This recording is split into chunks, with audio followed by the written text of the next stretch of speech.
ਸਾਧ ਸੰਗਤ ਜੀ, ਆਪਾਂ ਪਿਛਲੇ ਬੁੱਧਵਾਰ ਵਾਲੇ ਦਿਨ ਸੁਖਮਨੀ ਸਾਹਿਬ ਦੀ ਅਸ਼ਟਪਦੀ ਨੰਬਰ 10 ਦਾ ਬੰਦ ਨੰਬਰ 1 ਸ਼ੁਰੂ ਕੀਤਾ ਸੀ ਤੇ ਉਸ ਦੀਆਂ ਆਪਾਂ ਪਹਿਲੀਆਂ 6 ਪੰਕਤੀਆਂ ਕਰ ਲਈਆਂ ਸਨ। ਤੇ ਇਹ ਤੁਹਾਨੂੰ ਪਤਾ ਹੀ ਹੋਣਾ ਹੈ ਕਿ ਹਰ ਬੰਦ ਦੀਆਂ 10-10 ਪੰਕਤੀਆਂ ਨੇ ਸਾਰੀਆਂ ਅਸ਼ਟਪਦੀਆਂ ਵਿੱਚ। ਸੋ ਅਗਲੀਆਂ 4 ਪੰਕਤੀਆਂ ਜਿਹੜੀਆਂ ਰਹਿ ਗਈਆਂ, ਅੱਜ ਆਪਾਂ ਉੱਥੋਂ ਸ਼ੁਰੂ ਕਰਦੇ ਹਾਂ, ਜਿਸ ਵਿੱਚ ਗੁਰੂ ਅਰਜਨ ਦੇਵ ਮਹਾਰਾਜ ਜੀ ਨੇ ਲਿਖਿਆ, ਕਈ ਕੋਟ ਆਤਮ ਧਿਆਨ ਧਾਰਹਿ ਹੈ।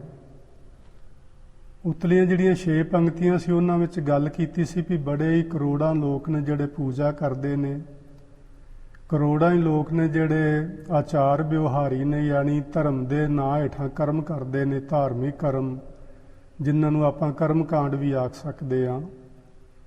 ਕਰੋੜਾਂ ਹੀ ਲੋਕ ਨੇ ਜਿਹੜੇ ਤੀਰਥਾਂ ਉੱਤੇ ਨਿਵਾਸ ਕਰਨ ਲੱਗ ਪੈਂਦੇ ਨੇ, ਕਰੋੜਾਂ ਹੀ ਲੋਕ ਨੇ ਜਿਹੜੇ ਜੰਗਲਾਂ ਬੀਆਬਾਨਾਂ ਵਿੱਚ ਘਰ-ਬਾਰ ਛੱਡ ਕੇ ਉਪਰਾਮ ਹੋ ਕੇ ਘਰੋਂ ਬਾਹਰੋਂ ਤੇ ਉਹ ਉਦਾਸੀ ਕਰਦੇ ਨੇ। ਕਰੋੜਾਂ ਹੀ ਲੋਕ ਨੇ ਜਿਹੜੇ ਵੇਦਾਂ ਨੂੰ ਸੁਣਦੇ ਨੇ, ਜਾਂ ਇਸ ਤਰ੍ਹਾਂ ਆਖੀਏ ਧਾਰਮਿਕ ਗ੍ਰੰਥਾਂ ਨੂੰ ਸੁਣਦੇ ਰਹਿੰਦੇ ਨੇ, ਤੇ ਕਰੋੜਾਂ ਹੀ ਲੋਕ ਨੇ ਜਿਹੜੇ ਤਪੀਸ਼ਰ ਹੋ ਜਾਂਦੇ ਨੇ, ਵੱਡੇ ਵੱਡੇ ਰਿਸ਼ੀ ਬਣ ਜਾਂਦੇ ਨੇ, ਤਪੀਆਂ ਦੇ ਈਸ਼ਵਰ ਬਣ ਜਾਂਦੇ ਨੇ। ਸੋ ਗੱਲ ਇਸ ਅਸ਼ਟਪਦੀ ਵਿੱਚ ਚੱਲ ਰਹੀ ਹੈ ਕਿ ਨਾਨਕ ਰਚਨਾ ਪ੍ਰਭ ਰਚੀ ਬਹੁ ਬਿਧ ਅਨਕ ਪ੍ਰਕਾਰ। ਤੇ ਇਹ ਜਿਹੜੀ ਰਚਨਾ ਰਚੀ ਹੈ ਪ੍ਰਮਾਤਮਾ ਨੇ, ਨਾ ਤੇ ਉਸ ਰਚਨਾ ਦਾ ਅੰਤ ਪਾਇਆ ਜਾ ਸਕਦਾ ਹੈ ਤੇ ਨਾ ਹੀ ਉਸ ਮਾਲਕ ਦਾ ਅੰਤ ਪਾਇਆ ਜਾ ਸਕਦਾ ਜਿਸ ਨੇ ਇਹ ਰਚਨਾ ਰਚੀ ਹੋਈ ਹੈ। ਸੋ ਹੁਣ ਆਖਦੇ ਨੇ ਉਸ ਮਾਲਕ ਦੀ ਰਚਨਾ ਦੇ ਅੰਦਰ ਕਈ ਕੋਟ ਆਤਮ ਧਿਆਨ ਧਾਰਹਿ। ਕਰੋੜਾਂ ਹੀ ਲੋਕ ਨੇ ਜਿਹੜੇ ਆਪਣੇ ਆਪੇ ਨੂੰ ਧਿਆਨ ਵਿੱਚ ਲਿਆਉਂਦੇ ਨੇ, ਯਾਨੀ ਆਤਮਾ ਦਾ ਧਿਆਨ ਧਰਦੇ ਨੇ, ਪਰਮਾਤਮਾ ਦਾ ਧਿਆਨ ਆਖ ਲਓ, ਯਾਨੀ ਅੰਤਰ ਆਤਮੇ ਆਪਣੀ ਸੁਰਤ ਨੂੰ ਜੋੜਨ ਦਾ ਯਤਨ ਕਰਦੇ ਨੇ। ਕਈ ਕੋਟ ਕਬ ਕਾਬ ਵਿਚਾਰਹਿ। ਕਰੋੜਾਂ ਹੀ ਲੋਕ ਨੇ ਜਿਹੜੇ ਕਵੀਆਂ ਦੀਆਂ ਲਿਖੀਆਂ ਹੋਈਆਂ ਕਵਿਤਾਵਾਂ ਦੀ ਵਿਚਾਰ ਕਰਦੇ ਨੇ। ਇਸ ਤਰ੍ਹਾਂ ਵੀ ਆਪਾਂ ਕਹਿ ਸਕਦੇ ਹਾਂ ਕਿ ਕਰੋੜਾਂ ਹੀ ਲੋਕ ਨੇ ਜਿਹੜੇ ਧਾਰਮਿਕ ਗ੍ਰੰਥਾਂ ਨੂੰ ਪੜ੍ਹ ਕੇ ਤੇ ਉਹਨਾਂ ਦੀ ਵਿਚਾਰ ਕਰਦੇ ਨੇ। ਬਹੁਤੇ ਧਾਰਮਿਕ ਗ੍ਰੰਥ ਜਿਹੜੇ ਨੇ ਉਹ ਕਾਵਿ ਰੂਪ ਵਿੱਚ ਹੀ ਲਿਖੇ ਗਏ ਨੇ। ਜਿਵੇਂ ਗੁਰੂ ਗ੍ਰੰਥ ਸਾਹਿਬ ਰਾਗਾਂ ਵਿੱਚ ਲਿਖਿਆ ਗਿਆ ਹੈ, ਇਸ ਨੂੰ ਵੀ ਅਸੀਂ ਕਾਵਿ ਰੂਪ ਆਖ ਸਕਦੇ ਹਾਂ। ਵੇਦ ਸ਼ਾਸਤਰ, ਉਹਨਾਂ ਦੀ ਬਹੁ ਗਿਣਤੀ ਜਿਹੜੀ ਉਹ ਸ਼ਲੋਕਾਂ ਤੇ ਸ਼ਬਦਾਂ ਦੇ ਰੂਪ ਵਿੱਚ ਲਿਖੀ ਗਈ ਹੈ, ਉਹਨਾਂ ਨੂੰ ਵੀ ਆਪਾਂ ਕਾਵਿ ਰੂਪ ਹੀ ਆਖ ਸਕਦੇ ਹਾਂ। ਸੋ ਕਰੋੜਾਂ ਹੀ ਲੋਕ ਨੇ ਮੇਰੇ ਵਰਗੇ ਜਿਹੜੇ ਕਵੀਆਂ ਦੀਆਂ ਲਿਖੀਆਂ ਹੋਈਆਂ ਕਵਿਤਾਵਾਂ ਦੀ ਵਿਚਾਰ ਕਰ ਕਰਕੇ ਲੋਕਾਂ ਨੂੰ ਸੁਣਾਉਂਦੇ ਨੇ, ਜਾਂ ਆਪ ਉਹਨਾਂ ਦੀ ਵਿਚਾਰ ਕਰਦੇ ਨੇ। ਸੋ ਇੱਥੇ ਇੱਕ ਗੱਲ ਆਪਾਂ ਜ਼ਰੂਰ ਸਮਝ ਵਿੱਚ ਰੱਖਣੀ ਹੈ ਆਪਣੇ ਧਿਆਨ ਵਿੱਚ, ਕਿ ਜ਼ਰੂਰੀ ਨਹੀਂ ਹੁੰਦਾ ਕਿ ਜਿਹੜੇ ਵਿਚਾਰਦੇ ਨੇ ਜਾਂ ਸਮਝਦੇ ਨੇ ਤੇ ਉਹ ਉਹਦੇ ਤੇ ਅਮਲ ਵੀ ਕਰਦੇ ਨੇ, ਇਹ ਜ਼ਰੂਰੀ ਨਹੀਂ। ਸੋ ਜ਼ਰੂਰੀ ਇਹ ਗੱਲ ਹੈ ਕਿ ਅਸੀਂ ਇਹਨਾਂ ਚੀਜ਼ਾਂ ਨੂੰ ਸਮਝ ਕੇ ਵਿਚਾਰ ਕੇ ਤੇ ਇਹਨਾਂ ਨੂੰ ਫਿਰ ਨਾ ਆਪਾਂ ਅਮਲ ਵਿੱਚ ਲਿਆਈਏ।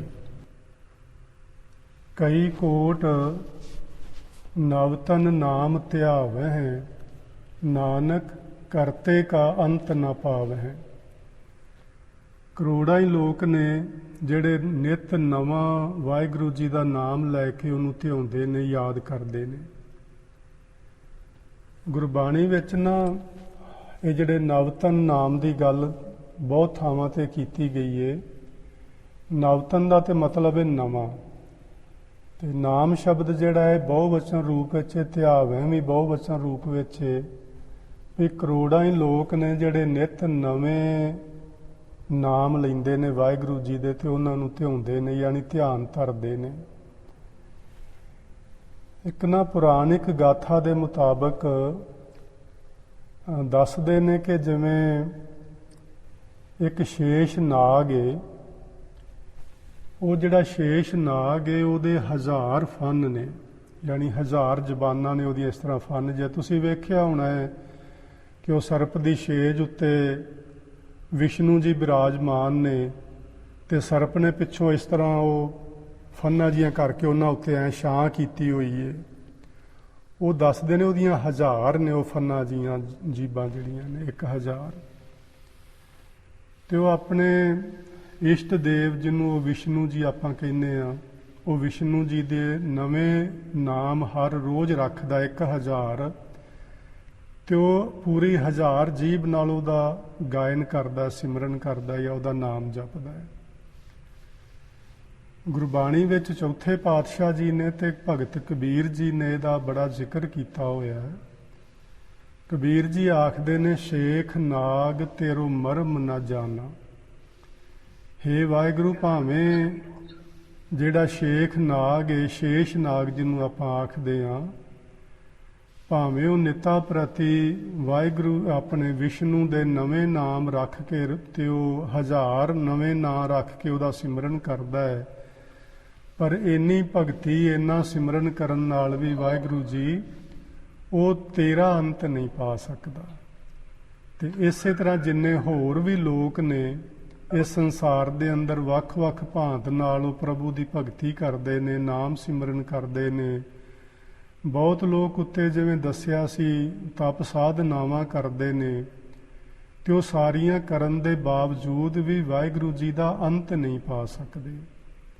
ਹੇਠਲੀ ਪੰਕਤੀ ਗੁਰੂ ਜੀ ਨੇ ਉਹੀ ਬਚਨ ਲਿਖਿਆ ਹੋਇਆ, ਨਾਨਕ ਕਰਤੇ ਕਾ ਅੰਤ ਨਾ ਪਾਵਹਿ। ਉਹ ਕਰਤਾ ਪੁਰਖ ਵਾਹਿਗੁਰੂ ਜੀ ਦਾ ਅੰਤ ਨਹੀਂ ਪਾ ਸਕਦੇ, ਭਾਵੇਂ ਉਹ ਨਿਤਾ ਪ੍ਰਤੀ ਰੋਜ਼ ਨਵੇਂ ਨਾਂ ਲੈ ਕੇ ਪਰਮਾਤਮਾ ਨੂੰ ਯਾਦ ਕਰਦੇ ਨੇ।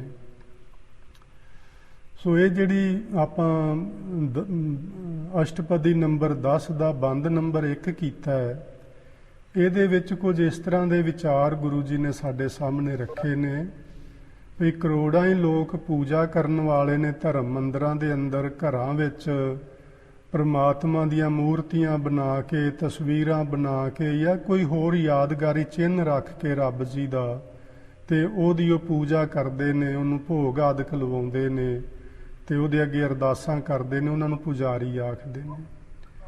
ਕਰੋੜਾਂ ਹੀ ਲੋਕ ਨੇ ਜਿਹੜੇ ਆਚਾਰ ਵਿਵਹਾਰੀ ਨੇ, ਭਾਵ ਧਾਰਮਿਕ ਕਰਮ ਕਾਂਡ ਕਰੀ ਜਾਂਦੇ ਨੇ ਸਾਰੀ ਜ਼ਿੰਦਗੀ।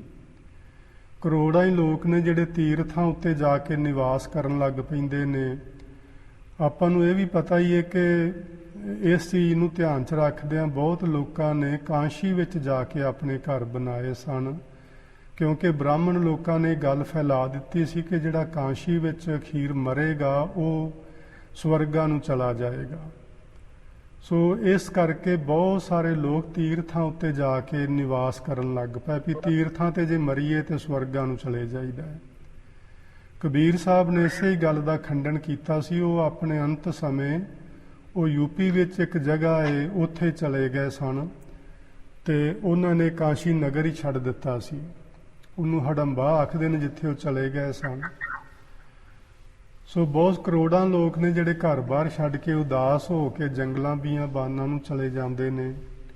ਕਰੋੜਾਂ ਲੋਕ ਨੇ ਜਿਹੜੇ ਵੇਦ ਆਦਿਕ ਧਰਮ ਗ੍ਰੰਥਾਂ ਨੂੰ ਸੁਣਦੇ ਰਹਿੰਦੇ ਨੇ ਸਾਰੀ ਜ਼ਿੰਦਗੀ। ਕਰੋੜਾਂ ਲੋਕ ਨੇ ਜਿਹੜੇ ਤਪੀਆਂ ਦੇ ਵੱਡੇ ਈਸ਼ਵਰ ਬਣ ਜਾਂਦੇ ਨੇ। ਕਰੋੜਾਂ ਹੀ ਲੋਕ ਨੇ ਜਿਹੜੇ ਧਿਆਨ ਆਪਣੇ ਆਪੇ ਦਾ, ਆਪਣੇ ਅੰਦਰ ਵਾਹਿਗੁਰੂ ਦਾ ਜਾਂ ਇਸ ਤਰ੍ਹਾਂ ਖੁਸੁਰਤ ਜੋੜਦੇ ਨੇ। ਕਰੋੜਾਂ ਹੀ ਲੋਕ ਨੇ ਜਿਹੜੇ ਕਵੀਆਂ ਦੀਆਂ ਕਵਿਤਾਵਾਂ ਦੀ ਵਿਚਾਰ ਕਰਦੇ ਨੇ। ਕਰੋੜਾਂ ਹੀ ਲੋਕ ਨੇ ਵਾਹਿਗੁਰੂ ਜੀ ਦੇ ਨਵੇਂ-ਨਵੇਂ ਨਾਮ ਰੱਖ ਕੇ ਉਹਦਾ ਧਿਆਨ ਧਰਦੇ ਨੇ, ਉਹਦਾ ਜਾਪ ਕਰਦੇ ਨੇ। ਪਰ ਗੁਰੂ ਜੀ ਦਾ ਮੰਨਣਾ ਨਾਨਕ ਕਰਤੇ ਕਾ ਅੰਤ ਨਾ ਪਾਵਹਿ। ਇਹਨਾਂ ਵਿੱਚੋਂ ਕੋਈ ਵੀ ਆਦਮੀ, ਚਾਹੇ ਉਹ ਕਿਸੇ ਤਰ੍ਹਾਂ ਦਾ ਕੋਈ ਵੀ ਕਰਮ ਕਰਦਾ ਹੈ, ਉਹ ਵਾਹਿਗੁਰੂ ਜੀ ਦਾ ਅੰਤ ਨਹੀਂ ਪਾ ਸਕਦਾ। ਸੋ ਇਹ ਗੱਲ ਅਸ਼ਟਪਦੀ ਦੇ 10 ਦੇ ਬੰਦ ਨੰਬਰ ਪਹਿਲੇ ਵਿੱਚ ਸਾਨੂੰ ਸਮਝਾਈ ਗਈ ਹੈ। ਹੁਣ ਬੰਦ ਨੰਬਰ ਆਪਾਂ 2 ਸ਼ੁਰੂ ਕਰਦੇ ਹਾਂ। ਸ਼ਲੋਕ ਉਹੋ ਹੀ ਰਹੇਗਾ 8 ਬੰਦਾਂ ਤੱਕ। ਇਸ ਬੰਦ ਨੰਬਰ 2 ਵਿੱਚ ਗੁਰੂ ਜੀ ਨੇ ਗੱਲ ਸ਼ੁਰੂ ਇੱਥੋਂ ਕੀਤੀ ਹੈ, ਕਈ ਕੋਟ ਭਏ ਅਭਿਮਾਨੀ, ਕਈ ਕੋਟ ਅੰਧ ਅਗਿਆਨੀ। ਆਪਾਂ ਪਿਛਲੀ ਕਥਾ ਵਿੱਚ ਇਹ ਸਮਝਣ ਦਾ ਯਤਨ ਕੀਤਾ ਸੀ ਕਿ ਗੁਰੂ ਜੀ ਨੇ ਦੋ ਤਰ੍ਹਾਂ ਦੇ ਲੋਕਾਂ ਦਾ ਜ਼ਿਕਰ ਇਹਦੇ ਵਿੱਚ ਕੀਤਾ ਹੈ ਅਸ਼ਟਪਦੀ ਵਿੱਚ। ਜਿਵੇਂ ਜਪਜੀ ਸਾਹਿਬ ਜੀ ਦੀਆਂ ਪੌੜੀਆਂ ਜਿਹੜੀਆਂ 3 ਨੇ ਅਸੰਖ ਵਾਲੀਆਂ, ਉਹਨਾਂ ਵਿੱਚ ਕੀਤਾ ਹੋਇਆ ਹੈ।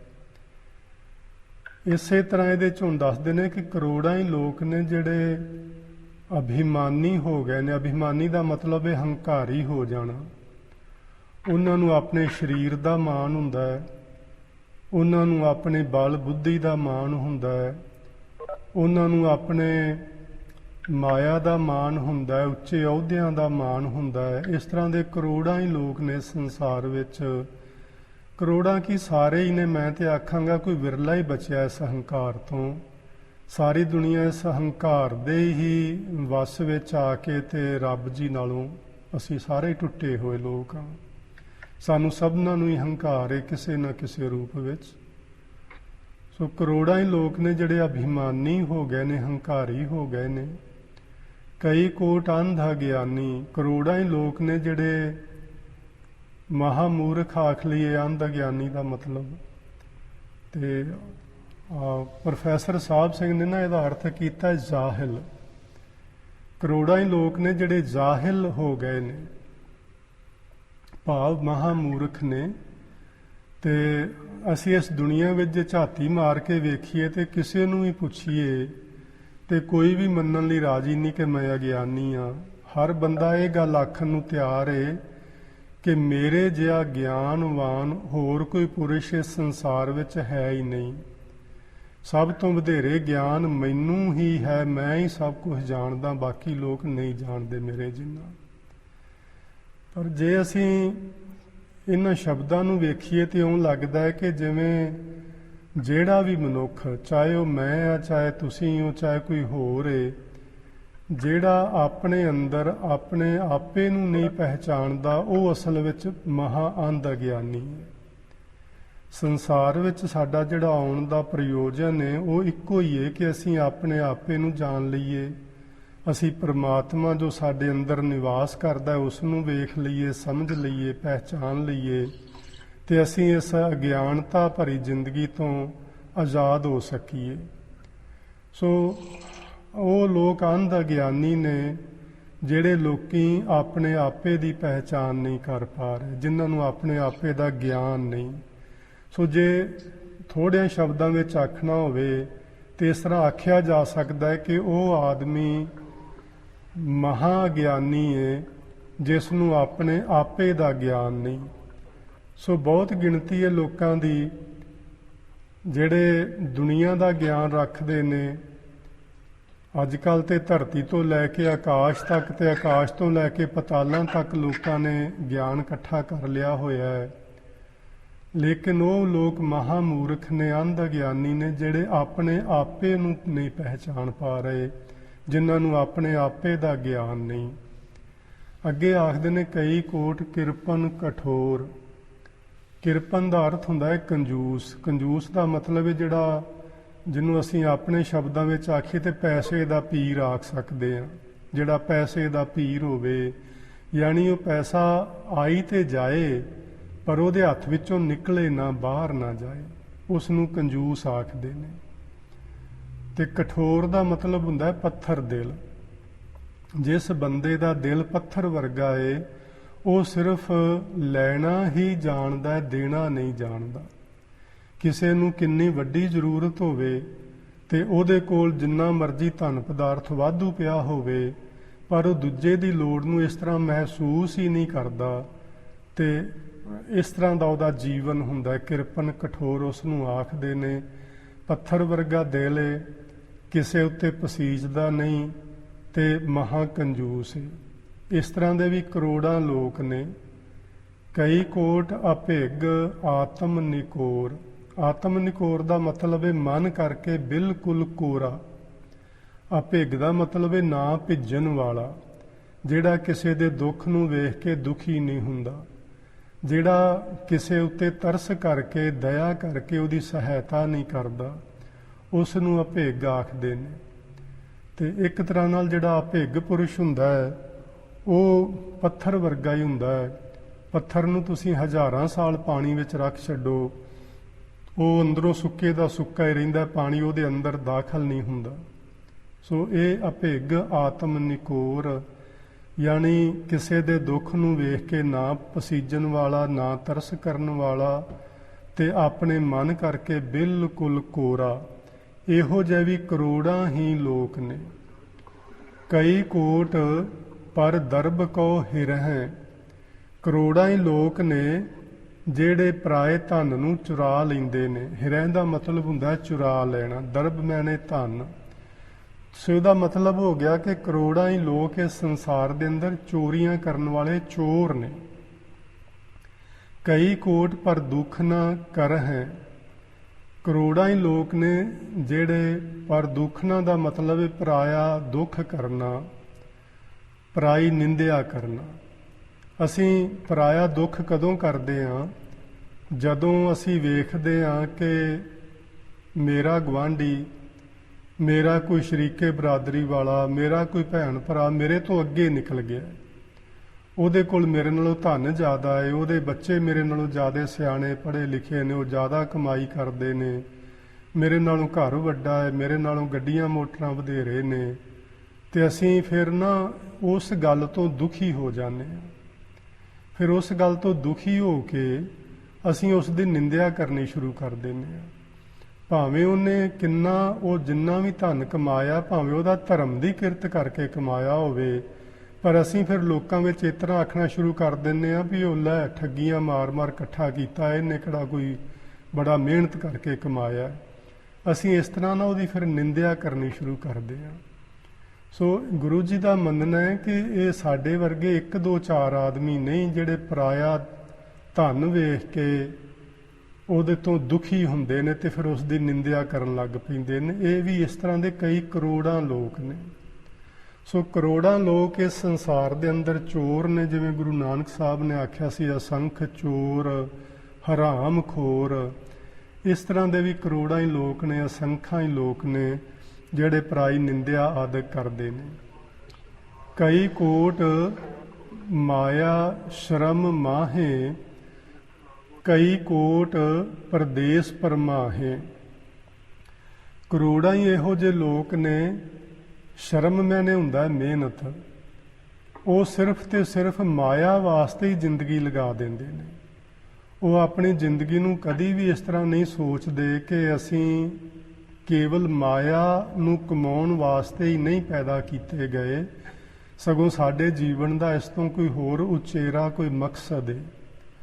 ਉਸ ਮਕਸਦ ਦੀ ਪੂਰਤੀ ਵੱਲ ਉਹਨਾਂ ਦਾ ਕਦੀ ਧਿਆਨ ਨਹੀਂ ਜਾਂਦਾ।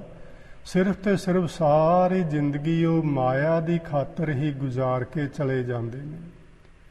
ਗੁਰੂ ਸਾਹਿਬ ਨੇ ਬਾਣੀ ਵਿੱਚ ਨਾ ਇਹ ਮਾਇਆ ਇਕੱਠੀ ਕਰਨ ਵਾਲਿਆਂ ਦੇ ਬਹੁਤ ਸਾਰੇ ਹਵਾਲੇ ਦਿੱਤੇ ਹੋਏ ਨੇ, ਤੇ ਅਸੀਂ ਸਮਝਦੇ ਹਾਂ ਵੈਸੇ ਆਪਾਂ ਵੀ ਸਾਰੇ, ਜੇ ਵਿੱਚੇ ਮੈਨੂੰ ਵੀ ਤੁਸੀਂ ਇਨਕਲੂਡ ਕਰੋ ਤੇ ਕਰਦੇ ਤੇ ਅਸੀਂ ਇਹੋ ਕੁਝ ਹੀ ਹਾਂ ਵੀ ਸਾਰੀ ਜ਼ਿੰਦਗੀ ਮਾਇਆ ਵਾਸਤੇ, ਚਾਹੇ ਅਸੀਂ ਧਰਮ ਦੇ ਕਰਮ ਕਰ ਰਹੇ ਹਾਂ, ਚਾਹੇ ਅਸੀਂ ਹੋਰ ਕੁਝ ਕਰ ਰਹੇ ਹਾਂ, ਉਹ ਕੇਵਲ ਮਾਇਆ ਲਈ ਕਰ ਰਹੇ ਹਾਂ। ਅਸੀਂ ਆਪਣੇ ਆਪੇ ਲਈ, ਆਪਣੇ ਆਪੇ ਦੀ ਪਹਿਚਾਣ ਲਈ, ਤੇ ਜੋ ਸਾਡਾ ਜ਼ਿੰਦਗੀ ਦਾ ਮਨੋਰਥ ਹੈ ਵਾਹਿਗੁਰੂ ਜੀ ਵਿੱਚ ਅਭੇਦ ਹੋਣਾ, ਉਸ ਵਾਸਤੇ ਅਸੀਂ ਕੁਝ ਵੀ ਨਹੀਂ ਕਰ ਰਹੇ।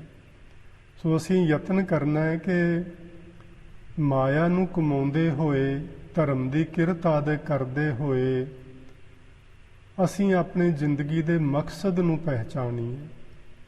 ਜੋ ਸਾਡਾ ਮਕਸਦ ਹੈ ਵਾਹਿਗੁਰੂ ਵਿੱਚ ਅਭੇਦ ਹੋਣਾ, ਨਾਮ ਸਿਮਰਨ ਵਿੱਚ ਅਭੇਦ ਹੋਣਾ, ਸ਼ਬਦ ਵਿੱਚ ਅਭੇਦ ਹੋਣਾ, ਉਸ ਪਾਸੇ ਧਿਆਨ ਵਧੇਰੇ ਦਈਏ। ਸੋ ਗੁਰੂ ਜੀ ਦਾ ਮੰਨਣਾ ਹੈ ਕਿ ਕਰੋੜਾਂ ਲੋਕ ਨੇ ਜਿਹੜੇ ਮਾਇਆ ਦੀ ਖਾਤਰ ਸਾਰੀ ਜ਼ਿੰਦਗੀ ਮਿਹਨਤ ਮੁਸ਼ੱਕਤ ਘਾਲਦੇ ਹੀ ਮਰ ਜਾਂਦੇ ਨੇ।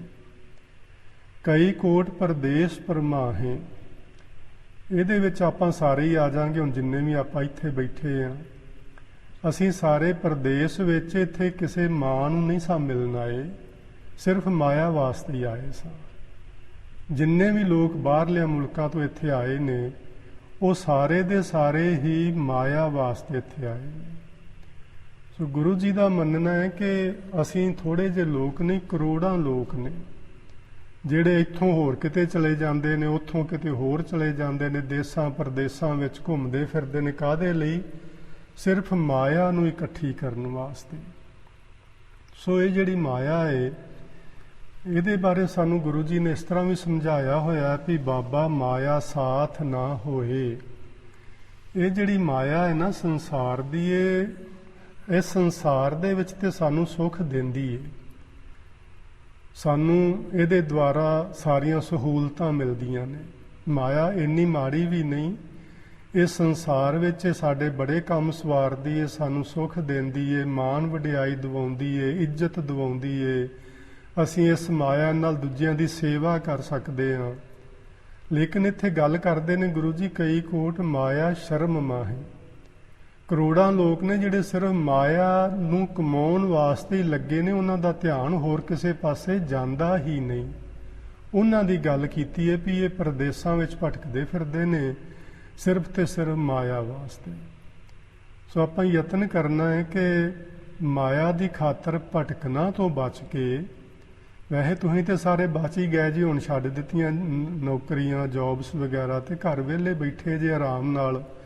ਹੁਣ ਤੁਹਾਡੀ ਭਟਕਣਾ ਤੇ ਮੁੱਕੀ ਹੈ, ਤੇ ਹੁਣ ਕੰਮ ਤੇ ਇਹੀ ਹੈ ਕਿ ਨਾਮ ਸਿਮਰਨ ਕਰੋ ਤਕੜੇ ਹੋ ਕੇ। ਵਾਹਿਗੁਰੂ ਜੀ ਦੀ ਭਗਤੀ ਇੰਨੀ ਕਰੋ ਕਿ ਜਿੰਨੇ ਵੀ ਸਾਡੇ ਕੋਲ ਦਿਨ ਬਾਕੀ ਬਚੇ ਨੇ ਸਾਡੀ ਜ਼ਿੰਦਗੀ ਦੇ, ਉਹ ਸਾਡੇ ਲੇਖੇ ਵਿੱਚ ਲੱਗ ਜਾਣ। ਚਲੋ ਪਹਿਲਾਂ ਅਸੀਂ ਜੋ ਮਾਇਆ ਕਮਾ ਲਈ, ਜੋ ਕੀਤਾ ਚਲੋ ਉਹ ਵੀ ਭਲਾ ਹੀ ਸੀ, ਪਰ ਹੁਣ ਆਪਾਂ ਇੰਨੇ ਯਤਨਸ਼ੀਲ ਹੋਈਏ ਕਿ ਰਾਤ ਦਿਨ ਉੱਠਦਿਆਂ ਬਹਿੰਦਿਆਂ ਵਾਹਿਗੁਰੂ ਜੀ ਦੇ ਨਾਮ ਦਾ ਸਿਮਰਨ ਕਰਨਾ ਪ੍ਰਾਰੰਭ ਕਰ ਦਈਏ। ਤੇ ਤੁਸੀਂ ਨਾ ਆਪਣਾ ਸਮਾਂ ਬਣਾ ਲਵੋ। ਦਿਹਾੜੀ ਵਿੱਚ 3-4 ਵਾਰੀ ਛੁੱਟੀਆਂ ਲਾਓ, ਘੰਟਾ, ਅੱਧਾ ਘੰਟਾ, ਪੌਣਾ ਘੰਟਾ, 4-5 ਵਾਰੀ ਬਵੋ ਦਿਹਾੜੀ ਵਿੱਚ। ਸਵੇਰੇ ਉੱਠ ਕੇ ਇਸ਼ਨਾਨ ਕਰਨ ਤੋਂ ਪਹਿਲਾਂ ਬੈਠੋ, ਫਿਰ ਇਸ਼ਨਾਨ ਪਾਣੀ ਕਰਕੇ ਫਿਰ ਬੈਠੋ, ਬਾਣੀ ਦਾ ਪਾਠ ਕਰੋ, ਫਿਰ ਨਾਸ਼ਤਾ ਪਾਣੀ ਕਰਕੇ ਫਿਰ ਅੱਧਾ ਘੰਟਾ ਬਹਿ ਜਾਓ। ਫਿਰ ਜੇ ਕੋਈ ਥੋੜਾ ਇੱਧਰ ਕੋਈ ਫੋਨ ਕਰਨਾ ਹੈ, ਕਿਸੇ ਨਾਲ ਕੋਈ ਗੱਲਬਾਤ ਕਰਨੀ, ਉਹ ਵੀ ਜ਼ਰੂਰ ਕਰ ਲਓ, ਕੋਈ ਖਬਰ ਸੁਣਨੀ ਉਹ ਵੀ ਸੁਣ ਲਓ। ਫਿਰ ਅੱਧਾ ਘੰਟਾ ਬੈਠੋ, ਰੋਟੀ ਪਾਣੀ ਖਾ ਕੇ ਥੋੜਾ ਆਰਾਮ ਕਰਕੇ ਫਿਰ ਅੱਧਾ ਘੰਟਾ ਬੈਠੋ। ਇਸ ਤਰ੍ਹਾਂ ਸਾਰੇ ਦਿਨ ਵਿੱਚ ਨਾ ਕਈ ਵਾਰੀ ਬਿਆ ਕਰੋ ਸਿਮਰਨ ਵਾਸਤੇ। ਤੇ ਸਿਮਰਨ ਕਰਨਾ ਆਪਾਂ ਸ਼ਬਦ ਦਾ, ਗੁਰੂ ਦੇ ਬਚਨਾਂ ਦੁਆਰਾ, ਜੋ ਸਾਨੂੰ ਗੁਰੂ ਜੀ ਨੇ ਆਖਿਆ ਹੈ ਕਿ ਆਪਣੇ ਭਈ ਸ਼ਬਦ ਦਾ ਧਿਆਨ ਧਰੋ, ਨਿਰਾਕਾਰ ਦਾ ਧਿਆਨ ਧਰੋ, ਕਿਸੇ ਆਕਾਰ ਦਾ ਧਿਆਨ ਨਹੀਂ ਧਰਨਾ, ਕਿਸੇ ਤਸਵੀਰ ਦਾ, ਕਿਸੇ ਮੂਰਤੀ ਦਾ, ਕਿਸੇ ਗੁਰੂ ਦਾ, ਕਿਸੇ ਪੀਰ ਦਾ, ਕਿਸੇ ਸਾਧੂ ਸੰਤ ਦਾ, ਕਿਸੇ ਦੇ ਚਰਨਾਂ ਦਾ, ਇਸ ਤਰ੍ਹਾਂ ਦਾ ਕੋਈ ਧਿਆਨ ਨਹੀਂ ਧਰਨਾ। ਨਿਰੰਕਾਰ ਦਾ ਧਿਆਨ ਧਰਨਾ ਹੈ। ਤੇ ਨਿਰੰਕਾਰ ਦਾ ਅਰਥ ਹੁੰਦਾ ਹੈ ਨਿਰਾਕਾਰ। ਸੋ ਆਪਾਂ ਨਿਰਾਕਾਰ ਦਾ ਧਿਆਨ ਧਰਨਾ ਹੈ। ਤੁਸੀਂ ਪੁੱਛੋਗੇ ਵੀ ਜਿਹੜਾ ਹੈ ਹੀ ਆਕਾਰ ਹੈ ਤੇ ਉਹਦਾ ਧਿਆਨ ਕਿਵੇਂ ਧਰੀਏ? ਧਰਨਾ ਆ ਜਾਏਗਾ, ਤੁਸੀਂ ਅੱਖਾਂ ਬੰਦ ਕਰਕੇ ਬਹਿਣਾ ਸ਼ੁਰੂ ਕਰ ਦਿਓ। ਕੋਈ ਨਹੀਂ ਤੁਹਾਨੂੰ ਦੱਸ ਪਾਏਗਾ ਕਿ ਨਿਰਾਕਾਰ ਦਾ ਧਿਆਨ ਕਿਵੇਂ ਧਰਨਾ ਹੈ, ਤੁਸੀਂ ਆਪੇ ਸਮਝ ਜਾਓਗੇ। ਬਸ ਅੱਖਾਂ ਬੰਦ ਕਰਕੇ ਨਾ ਆਪਣਾ ਇੱਕ ਥਾਂ ਤੇ ਉਹਨੂੰ, ਵਿਚਾਰ ਨੂੰ, ਧਿਆਨ ਨੂੰ, ਆਪਣੀ ਸੁਰਤ ਨੂੰ ਟਿਕਾਉਣ ਦੀ ਕੋਸ਼ਿਸ਼ ਕਰੋ, ਜੋੜਨ ਦੀ ਕੋਸ਼ਿਸ਼ ਕਰੋ। ਬਹੁਤ ਸਾਰੇ ਫੁਰਨੇ ਆਉਣੇ ਨੇ, ਕੋਸ਼ਿਸ਼ ਕਰਨਾ ਕਿ ਉਹ ਨਾ ਆਉਣ, ਉਹਨਾਂ ਨੂੰ ਰੋਕਿਆ ਜਾਏ। ਜੇ ਫੁਰਨਾ ਆਵੇ ਤੇ ਉਹਦੇ ਪਿੱਛੇ ਨਹੀਂ ਤੁਰ ਪੈਣਾ ਵੀ ਇਹ ਹੁਣ ਜਾਏ ਨਾ, ਬੜਾ ਸੋਹਣੀ ਗੱਲ ਮੇਰੇ ਅੰਦਰ ਚੱਲ ਪਈ ਏ, ਉਹਨੂੰ ਜਾਣ ਦਿਓ। ਤੇ ਆਪਣੇ ਧਿਆਨ ਨੂੰ ਫਿਰ ਮੋੜ ਕੇ ਅੱਖਾਂ ਬੰਦ ਕਰਕੇ ਅੱਖਾਂ ਦੇ ਪਿਛਲੇ ਪਾਸੇ, ਥੋੜਾ ਜਿਹਾ ਉੱਤਲੇ ਪਾਸੇ ਨੂੰ ਤੁਸੀਂ ਧਿਆਨ ਧਰਨਾ ਸ਼ੁਰੂ ਕਰੋ। ਤੁਹਾਨੂੰ ਆਪੇ ਸਮਝ ਆ ਜਾਣੀ ਕਿ ਨਿਰਾਕਾਰ ਦਾ ਧਿਆਨ ਕਿਵੇਂ ਧਰੀਦਾ। ਸੋ ਉਹ ਦੱਸਿਆ ਨਹੀਂ ਜਾ ਪਾਏਗਾ, ਆਖਿਆ ਨਹੀਂ ਜਾ ਪਾਏਗਾ, ਕੇਵਲ ਇਸ਼ਾਰਾ ਹੀ ਕੀਤਾ ਜਾਂਦਾ ਹੈ। ਮਹਾਂਪੁਰਸ਼ ਸਾਰੇ ਇਸ਼ਾਰਾ ਹੀ ਕਰਦੇ ਨੇ। ਮੈਂ ਉਹਨਾਂ ਤੋਂ ਸੁਣਿਆ ਤੇ ਮੈਂ ਤੁਹਾਨੂੰ ਇਸ਼ਾਰਾ ਕਰ ਦਿੱਤਾ ਹੈ ਵੀ ਅੱਖਾਂ ਬੰਦ ਕਰਕੇ ਇਸ ਤਰ੍ਹਾਂ ਥੋੜਾ ਜਿਹਾ ਧਿਆਨ ਬਣਾਉਣ ਦੀ ਕੋਸ਼ਿਸ਼ ਕਰੋ। ਜੇ ਅਸੀਂ ਇਹ ਕੰਮ ਨਾ ਕੀਤਾ ਤੇ ਫਿਰ ਅਸੀਂ ਇਸ ਕੈਟਾਗਰੀ ਵਿੱਚ ਆ ਜਾਵਾਂਗੇ ਕਿ ਅਸੀਂ ਸਾਰੀ ਜ਼ਿੰਦਗੀ ਮਾਇਆ ਦੀ ਖਾਤਰ ਹੀ ਲਾ ਦਿੱਤੀ ਹੈ। ਸਾਰੀ ਜ਼ਿੰਦਗੀ ਅਸੀਂ ਮਾਇਆ ਵਾਸਤੇ ਹੀ ਪਰਦੇਸਾਂ ਵਿੱਚ ਭਟਕਦੇ ਫਿਰੇ ਹਾਂ। ਸੋ ਇਹ ਯਤਨ ਆਪਾਂ ਕਰੀਏ ਕਿ ਆਪਾਂ ਵੱਧ ਤੋਂ ਵੱਧ ਪ੍ਰਭੂ ਦੀ ਭਗਤੀ ਵਿੱਚ ਜੁੜਨ ਦੀ ਕੋਸ਼ਿਸ਼ ਕਰੀਏ। ਹੁਣ ਅੱਗੇ ਗੁਰੂ ਜੀ ਆਖਦੇ ਨੇ, ਜਿਤ ਜਿਤ ਲਾਵੋ ਤਿਤ ਤਿਤ ਲਗਨਾ, ਨਾਨਕ ਕਰਤੇ ਕੀ ਜਾਣੈ ਕਰਤਾ ਰਚਨਾ। ਹੁਣ ਇਹ ਜਿੰਨੇ ਲੋਕ ਨੇ ਵਾਹਿਗੁਰੂ ਜੀ ਨੇ ਪੈਦਾ ਕੀਤੇ ਨੇ ਸੰਸਾਰ ਵਿੱਚ, ਇਹ ਬੰਦ ਨੰਬਰ 2 ਵਿੱਚ ਉਹਨਾਂ ਦੀ ਇਹ ਮੈਂ ਲਿਸਟ ਬਣਾਈ ਹੈ।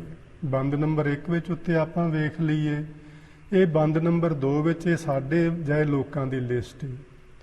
ਅਸੀਂ ਬਹੁ ਗਿਣਤੀ ਦੁਨੀਆ ਦੇ ਅੰਦਰ ਅਭਿਮਾਨੀ ਲੋਕ ਹਾਂ, ਹੰਕਾਰੀ ਲੋਕ ਹਾਂ, ਚਾਹੇ ਹੰਕਾਰ ਕਿਸੇ ਵੀ ਗੱਲ ਦਾ ਹੋਵੇ। ਬਹੁਤਿਆਂ ਨੂੰ ਨਾ ਜੀ ਆਪਣੇ ਨਾਮ ਸਿਮਰਨ ਦਾ ਵੀ ਹੰਕਾਰ ਹੋ ਜਾਂਦਾ ਜੀ। ਬਹੁਤਿਆਂ ਨੂੰ ਇਹ ਵੀ ਹੰਕਾਰ ਹੋ ਜਾਂਦਾ ਕਿ ਮੈਂ ਤਾਂ ਸਾਰੀ ਜ਼ਿੰਦਗੀ ਕੋਈ ਮਾੜਾ ਕੰਮ ਹੀ ਨਹੀਂ ਕੀਤਾ।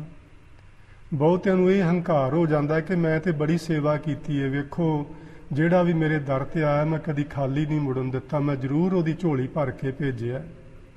ਇਹ ਵੀ ਹੰਕਾਰ ਹੈ। ਸਿਆਣੇ ਲੋਕ ਇਹ ਗੱਲ ਕਹਿੰਦੇ ਹੁੰਦੇ ਨੇ ਕਿ ਜਦੋਂ ਤੁਸੀਂ ਕਿਸੇ ਦੀ ਸੇਵਾ ਕਰੋ, ਜਿਹੜੇ ਹੱਥ ਨਾਲ ਤੁਸੀਂ ਸੇਵਾ ਕਰਦੇ ਹੋ ਨਾ, ਉਸ ਨੂੰ ਹੀ ਪਤਾ ਹੋਵੇ, ਤੁਹਾਡੇ ਦੂਜੇ ਹੱਥ ਨੂੰ ਵੀ ਪਤਾ ਨਾ ਲੱਗੇ ਕਿ ਤੁਸੀਂ ਸੇਵਾ ਕੀਤੀ ਹੈ ਕਿਸੇ ਦੀ।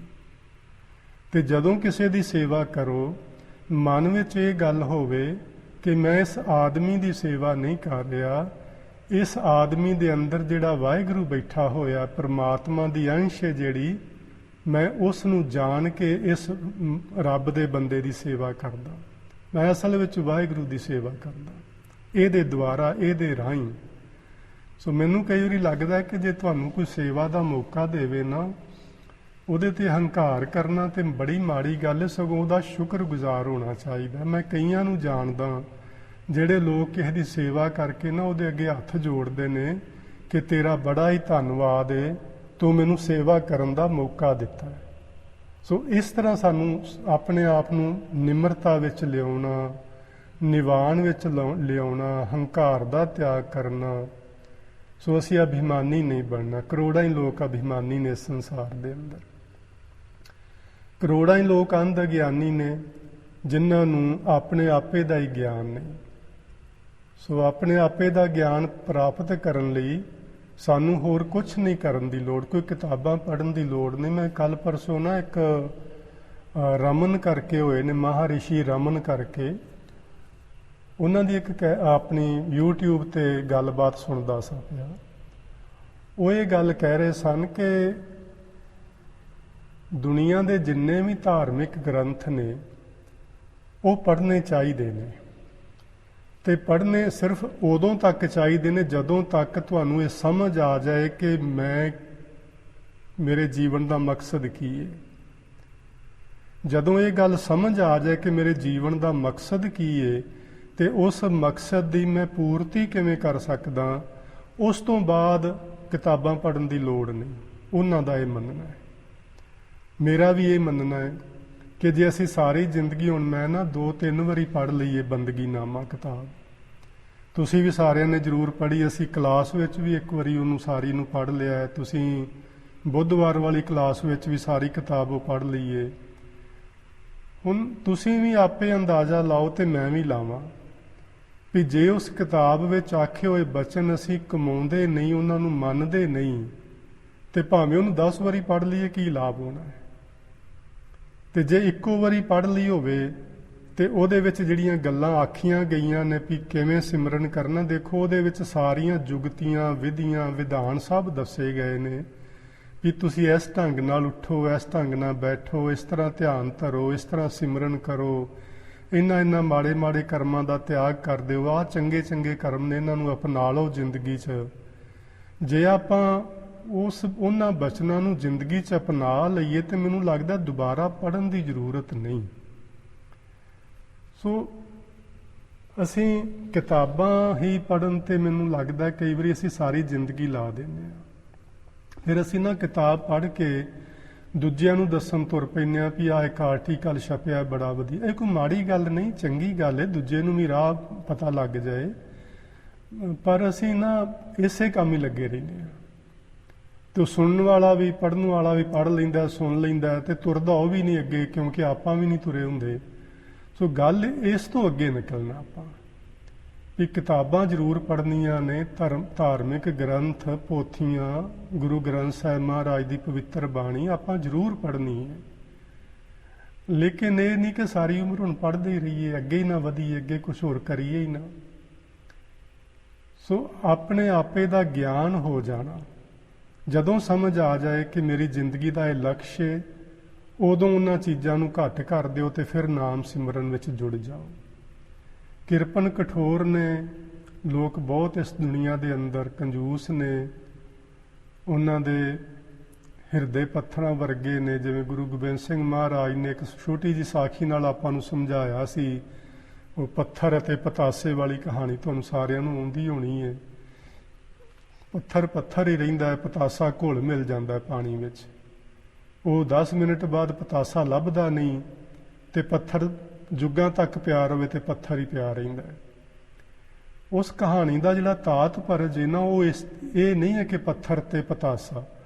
ਉਹਦਾ ਤਾਤਪਰਜ ਇਹ ਹੈ ਕਿ ਸਾਡੇ ਵਿੱਚੋਂ ਬਹੁ ਗਿਣਤੀ ਲੋਕਾਂ ਦੀ ਏ ਜਿਹੜੇ ਸਾਰੀ ਜ਼ਿੰਦਗੀ ਸੰਗਤ ਵਿੱਚ ਆਉਂਦੇ ਰਹਿੰਦੇ ਨੇ, ਪਰ ਮਨ ਪੱਥਰ ਵਰਗਾ ਹੀ ਰਹਿੰਦਾ। ਉਹ ਭਿੱਜਦਾ ਹੀ ਨਹੀਂ, ਉਹ ਪਸੀਜਦਾ ਹੀ ਨਹੀਂ, ਉਹ ਦਰਵਦਾ ਹੀ ਨਹੀਂ।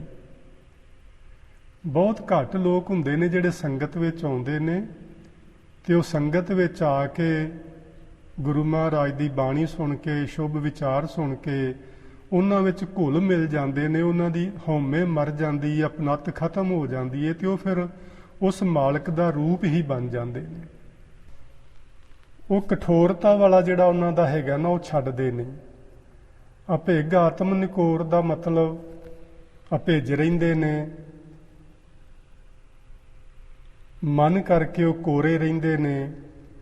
ਪਰ ਦਰਬ ਕੋ ਹਿਰਹਿ, ਚੋਰੀ ਆਦਿ ਕਰਦੇ ਨੇ, ਪਰ ਦੁੱਖ ਨਾ ਕਰਹਿ, ਪਰਾਈ ਨਿੰਦਿਆ ਆਦਿ ਕਰਦੇ ਰਹਿੰਦੇ ਨੇ। ਮਾਇਆ ਸ਼ਰਮ ਮਾਹੇ, ਸਾਰੀ ਜ਼ਿੰਦਗੀ ਮਾਇਆ ਵਾਸਤੇ ਗੁਜ਼ਾਰ ਦਿੰਦੇ ਨੇ ਤੇ ਪਰਦੇਸਾਂ ਵਿੱਚ ਤੁਰੇ ਫਿਰਦੇ ਨੇ ਮਾਇਆ ਇਕੱਠੀ ਕਰਨ ਲਈ। ਹੁਣ ਗੁਰੂ ਸਾਹਿਬ ਅਖੀਰ ਵਿੱਚ ਇਸ ਬੰਦ ਵਿੱਚ ਕਹਿੰਦੇ ਨੇ, ਜਿਤ ਜਿਤ ਲਾਵੋ ਤਿਤ ਤਿਤ ਲੱਗਣਾ। ਹੇ ਵਾਹਿਗੁਰੂ ਜੀ, ਜਿੱਧਰ ਜਿੱਧਰ ਤੁਸੀਂ ਇਹਨਾਂ ਜੀਵਾਂ ਨੂੰ ਲਾਉਂਦੇ ਹੋ, ਇਹ ਜੀਵ ਉਸ ਪਾਸੇ ਲੱਗੇ ਹੋਏ ਨੇ, ਲੱਗਦੇ ਨੇ। ਨਾਨਕ ਕਰਤੇ ਕੀ ਜਾਣੈ ਕਰਤਾ ਰਚਨਾ। ਭਾਈ ਉਸ ਕਰਤੇ ਦੀ ਰਚਨਾ ਨੂੰ ਉਹ ਕਰਤਾ ਪੁਰਖ ਆਪ ਹੀ ਜਾਣਦਾ ਹੈ, ਹੋਰ ਕੋਈ ਨਹੀਂ ਜਾਣਦਾ, ਹੋਰ ਕਿਸੇ ਨੂੰ ਨਹੀਂ ਪਤਾ। ਸੋ ਸਤਿਗੁਰੂ ਜੀ ਨੇ ਸਾਨੂੰ ਇਸ ਬਾਣੀ ਰਾਹੀਂ, ਇਹਨਾਂ 2 ਬੰਦਾਂ ਰਾਹੀਂ, ਵੈਸੇ ਤੇ 8 ਬੰਦ ਆਉਣਗੇ ਇਹਦੇ, ਪਰ ਜਿਹੜੇ ਆਪਾਂ ਹੁਣ ਸਮਝੇ ਨੇ, ਇਹਨਾਂ ਰਾਹੀਂ ਸਾਨੂੰ ਇਹ ਸਮਝਾਉਣ ਦਾ ਯਤਨ ਕੀਤਾ ਹੈ ਕਿ ਅਸੀਂ ਭਾਈ ਗੁਰੂ ਮਹਾਰਾਜ ਦੀ ਬਾਣੀ ਨੂੰ ਪੜ੍ਹ ਕੇ, ਸੁਣ ਕੇ, ਸਮਝ ਕੇ ਜ਼ਿੰਦਗੀ ਵਿੱਚ ਇਸ ਨੂੰ ਅਪਣਾਈਏ। ਜ਼ਿੰਦਗੀ ਵਿੱਚ ਅਪਣਾ ਲੈਣ ਤੋਂ ਬਿਨਾਂ ਇਹਦਾ ਸਾਨੂੰ ਕੋਈ ਬਹੁਤਾ ਲਾਭ ਨਹੀਂ ਜੇ ਹੋਣ ਵਾਲਾ। ਮੈਂ ਇਹ ਨਹੀਂ ਕਹਿਣ ਵਾਲਾ ਕਿ ਅਸੀਂ ਪੜ੍ਹੀਏ ਨਾ ਗੁਰਬਾਣੀ ਜਾਂ ਧਾਰਮਿਕ ਗ੍ਰੰਥ ਜਾਂ ਪੁਸਤਕਾਂ ਨਾ ਪੜ੍ਹੀਏ, ਇਹ ਨਹੀਂ ਮੈਂ ਕਹਿੰਦਾ। ਜ਼ਰੂਰ ਪੜ੍ਹੀਏ, ਪਰ ਉਹਨਾਂ ਨੂੰ ਓਨਾ ਕੁ ਪੜ੍ਹੀਏ ਜਿੰਨੀ ਕੁ ਸਾਨੂੰ ਪੜ੍ਹਨ ਦੀ ਜ਼ਰੂਰਤ ਹੈ। ਜਿੰਨੀ ਕੁ ਸਮਝ ਆ ਗਈ ਆਪਣੇ ਲਕਸ਼ ਨੂੰ ਪੂਰਿਆਂ ਕਰਨ ਵਾਸਤੇ, ਫਿਰ ਉਸ ਕੰਮ ਵਿੱਚ ਜੁਟ ਜਾਈਏ। ਜਿਵੇਂ ਅਸੀਂ ਉਦਾਹਰਨ ਦੇ ਤੌਰ ਤੇ ਇੱਕ ਗੱਲ ਲੈ ਸਕਦੇ ਹਾਂ ਕਿ ਜਦੋਂ ਤੁਸੀਂ ਕਿਸੇ ਮੰਜ਼ਿਲ ਤੇ ਪਹੁੰਚਣਾ ਹੋਵੇ ਤੇ ਕਿਸੇ ਸਿਆਣੇ ਬੰਦੇ ਨੂੰ ਡਾਇਰੈਕਸ਼ਨ ਪੁੱਛ ਲਵੋ। ਅੱਜ ਕੱਲ੍ਹ ਤੇ GPS ਵਿੱਚ ਹੈਗੀਆਂ ਨੇ ਸਾਰੀਆਂ ਡਾਇਰੈਕਸ਼ਨਸ, ਮੈਪ ਹੈਗੇ ਨੇ ਸਾਡੇ ਫੋਨਾਂ ਵਿੱਚ, ਪਰ ਪੁਰਾਣੇ ਸਮੇਂ 'ਚ ਅਸੀਂ ਰਾਹ ਪੁੱਛ ਕੇ ਜਾਂਦੇ ਹੁੰਦੇ ਸਾਂ। ਇੱਥੇ ਆ ਕੇ ਵੀ ਮੈਂ ਰਾਹ ਪੁੱਛ ਕੇ ਹੀ ਜਾਂਦਾ ਰਿਹਾ ਬਹੁਤ ਸਾਲ, ਵੀ ਕਿਸੇ ਨੂੰ ਡਾਇਰੈਕਸ਼ਨ ਪੁੱਛਣੀ, ਉਹਨੇ ਲਿਖ ਕੇ ਭੇਜਣੀ ਆ ਦੇਣੀ, ਤੇ ਫਿਰ ਉਹਦੇ ਅਨੁਸਾਰ ਜਾਣਾ। ਤੇ ਇਹ ਗੱਲ ਸਮਝਣ ਵਾਲੀ ਏ ਕਿ ਜੇ ਡਾਇਰੈਕਸ਼ਨ ਪੁੱਛ ਲਈਏ, ਸਮਝ ਲਈਏ ਤੇ ਉਹਨੂੰ ਜੇਬ ਵਿੱਚ ਪਾ ਲਈਏ ਤੇ ਉਹਦੇ ਤੇ ਤੁਰੀਏ ਨਾ, ਤੇ ਅਸੀਂ ਕਦੀ ਵੀ ਆਪਣੀ ਮੰਜ਼ਿਲ ਤੇ ਨਹੀਂ ਪਹੁੰਚ ਪਾਵਾਂਗੇ। ਇਹ ਜਿੰਨੇ ਵੀ ਧਾਰਮਿਕ ਗ੍ਰੰਥ ਨੇ, ਵਿੱਚੇ ਹੀ ਗੁਰੂ ਗ੍ਰੰਥ ਸਾਹਿਬ ਮਹਾਰਾਜ ਦੀ ਪਵਿੱਤਰ ਬਾਣੀ, ਇਹ ਸਾਨੂੰ ਇੱਕ ਡਾਇਰੈਕਸ਼ਨ ਦੇ ਰਹੀ ਹੈ ਕਿ ਤੁਸੀਂ ਇਸ ਢੰਗ ਦੇ ਨਾਲ ਪਰਮਾਤਮਾ ਤੱਕ ਪਹੁੰਚ ਸਕਦੇ ਹੋ, ਕਿਉਂਕਿ ਪਰਮਾਤਮਾ ਹੀ ਸਾਡੀ ਮੰਜ਼ਿਲ ਹੈ। ਅਸੀਂ ਉਹਦੇ ਤੱਕ ਪਹੁੰਚ ਸਕਦੇ ਹਾਂ, ਤੇ ਉਹਦੇ ਤੱਕ ਪਹੁੰਚਣ ਲਈ ਤੁਹਾਨੂੰ ਆਹ ਚੀਜ਼ਾਂ ਕਰਨੀਆਂ ਹੋਣਗੀਆਂ। ਸੋ ਜੇ ਆਪਾਂ ਉਹਨਾਂ ਤੇ ਅਮਲ ਕਰੀਏ, ਉਸ ਪਾਸੇ ਨੂੰ ਤੁਰ ਪਈਏ, ਤੇ ਬਸ ਫਿਰ ਅਸੀਂ ਪਹੁੰਚ ਜਾਵਾਂਗੇ। ਸੋ ਆਪਾਂ ਯਤਨ ਕਰੀਏ, ਵਾਹਿਗੁਰੂ ਦੀ ਭਗਤੀ ਵਿੱਚ ਲੱਗੀਏ, ਵੱਧ ਤੋਂ ਵੱਧ ਬਾਣੀ ਦਾ ਪਾਠ ਕਰੀਏ, ਉਹਨੂੰ ਸਮਝ ਕੇ ਜ਼ਿੰਦਗੀ ਵਿੱਚ ਅਪਣਾਈਏ, ਤੇ ਆਪਣਾ ਜਿਹੜਾ ਮਨੁੱਖਾ ਜੀਵਨ ਹੈ ਇਸ ਨੂੰ ਸਫਲ ਬਣਾਈਏ, ਇਸ ਮਕਸਦ ਨੂੰ ਆਪਾਂ ਪੂਰਿਆਂ ਕਰੀਏ। ਤੇ 2-3 ਨਾ ਮੇਰੇ ਕੋਲ ਕੁਐਸਚਨ ਆਏ ਹੋਏ ਨੇ। ਮੈਂ ਜਿਹੜੀ ਪਿਛਲੀ ਵਾਰੀ ਕਥਾ ਕੀਤੀ ਉਹਦੇ 'ਚ ਮੈਂ ਬੋਲਿਆ ਸੀ ਕਿ ਜੇ ਤੁਹਾਨੂੰ ਕੋਈ ਪੁੱਛਣਾ ਹੋਵੇ ਤੇ ਮੈਨੂੰ ਕੁਐਸਚਨ ਤੁਸੀਂ ਲਿਖ ਕੇ ਭੇਜ ਸਕਦੇ ਹੋ। ਤੇ 3-4 ਕੁਐਸਚਨ ਮੇਰੇ ਕੋਲ ਆਏ ਨੇ ਤੇ ਉਹ ਨਾ ਮੈਂ ਜਿਹੜਾ ਹੁਣ ਸ਼ੁੱਕਰਵਾਰ ਆਉਣਾ ਇਹ ਜਾਂ ਅਗਲਾ ਐਤਵਾਰ ਮੈਂ ਇਸ ਤਰ੍ਹਾਂ ਮਨ ਬਣਾਇਆ ਹੈ ਕਿ ਮੈਂ ਉਸ ਕਥਾ ਵਿੱਚ ਉਹ ਕੁਐਸਚਨ ਆਨਸਰ ਕਰ ਦਿਆ ਕਰਾਂਗਾ, ਤਾਂ ਕਿ ਉਹ ਇਕੱਲੇ ਸਾਡਿਆਂ ਤੱਕ ਹੀ ਨਾ ਸੀਮਿਤ ਰਹਿ ਜਾਣ, ਯਾਨੀ ਆਪਣੇ ਤੱਕ ਹੀ ਨਾ ਸੀਮਿਤ ਰਹਿ ਜਾਣ, ਹੋਰ ਵੀ ਜਿਹੜੀ ਸੰਗਤ ਸੁਣਦੀ ਉਹਨਾਂ ਤੱਕ ਵੀ ਉਹ ਪਹੁੰਚ ਜਾਣ। ਉਹ ਸਵਾਲ ਗੁਰਬਾਣੀ ਦੇ ਹੀ ਨੇ, ਕੋਈ ਬਾਹਰੋਂ ਨਹੀਂ ਹਨ। ਤੇ ਮੈਂ ਬਾਹਰ ਦੀ ਗੱਲ ਮੈਂ ਕਰ ਵੀ ਨਹੀਂ ਸਕਦਾ, ਮੈਨੂੰ ਆਉਂਦੀ ਵੀ ਨਹੀਂ, ਪਤਾ ਵੀ ਨਹੀਂ। ਤੇ ਗੁਰਬਾਣੀ ਵੀ ਮੈਨੂੰ ਸਾਰੀ ਤੇ ਨਹੀਂ ਆਉਂਦੀ, ਪਰ ਚਲੋ ਮੈਂ ਖੋਜ ਕਰਾਂਗਾ, ਪੜਾਂਗਾ ਉਹਦੇ ਬਾਰੇ। ਤੇ ਜੇ ਮੈਂ ਦੱਸ ਪਾਇਆ ਤੇ ਤੁਹਾਨੂੰ ਜ਼ਰੂਰ ਦੱਸਾਂਗਾ, ਜੇ ਨਾ ਦੱਸ ਪਾਇਆ ਕੋਈ ਗੱਲ ਤੇ ਮੈਂ ਆਖਾਂਗਾ ਕਿ ਗੁਰਬਾਣੀ ਭਾਈ ਮੈਨੂੰ ਇਸ ਤੋਂ ਅੱਗੇ ਨਹੀਂ ਸਮਝ ਆ ਰਹੀ ਤੇ ਮੈਨੂੰ ਇਹਦੇ ਬਾਰੇ ਕੋਈ ਜਾਣਕਾਰੀ ਨਹੀਂ। ਸੋ ਇੰਨੇ ਕੁ ਬਚਨ ਤੁਸੀਂ ਅੱਜ ਪ੍ਰਵਾਨ ਕਰਨਾ ਜੀ।